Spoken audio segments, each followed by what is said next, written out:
Passons maintenant au cinquième et dernier grand espace de l'application qui est le menu. On y retrouve un inventaire de toutes les fonctionnalités de l'application ainsi que son profil. En cliquant sur mon profil, j'ai accès à mes informations que je peux modifier n'importe quand. J'ai également accès en cliquant sur Publication à l'inventaire de tout ce que j'ai posté jusqu'ici. En cliquant sur les 3 points à côté de mon nom, je peux choisir de supprimer ma publication. Ensuite, toujours dans le menu, on retrouve ce qu'on appelle l'espace communauté. C'est un espace de présentation de l'entreprise qui est édité depuis le back-office. On y retrouve les contacts de l'entité, le bouton En savoir plus qui redirige vers le site, et une rapide description. Dans la page événements, je peux consulter les événements passés et l'historique des publications en lien avec ceux-ci pour une vue plus globale de ce qui se passe dans l'entreprise. Je peux également voir les événements futurs et choisir de cliquer sur l'événement qui m'intéresse et de m'y inscrire dans la limite des places disponibles. Pour ça, je clique sur le bouton Participer. De cette façon, je pourrai publier et lire du contenu en lien avec l'événement. L'onglet En savoir plus redirige généralement vers un lien externe qui traite de l'événement. Nous avons ensuite la galerie photo.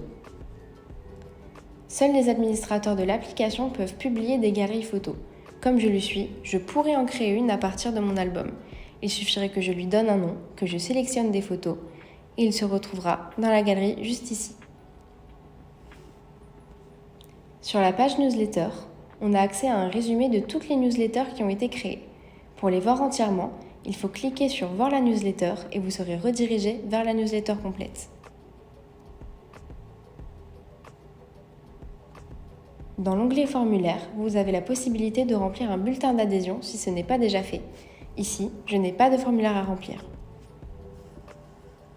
Le rectangle titré Euranov juste en dessous correspond à l'espace publicitaire. Les administrateurs en choisissent la taille et le contenu via le back-office. Par exemple, si vous avez un partenaire à qui vous souhaitez consacrer cet espace, chaque membre qui cliquera sur le rectangle aura accès à la présentation de l'entité et aura l'occasion de visiter le site en cliquant sur En savoir plus. Les membres pourront également contacter directement la personne associée comme contact en cliquant sur son nom. Dans l'onglet Paramètres et confidentialité, j'ai accès à tout un tas de petites variables. Par exemple, en cliquant sur Confidentialité, je peux choisir si je veux être visible au nom des autres utilisateurs, c'est-à-dire si je veux qu'ils aient accès à mes informations, ou bien choisir qui peut m'envoyer un message. Le mode d'affichage correspond au mode clair et au mode sombre.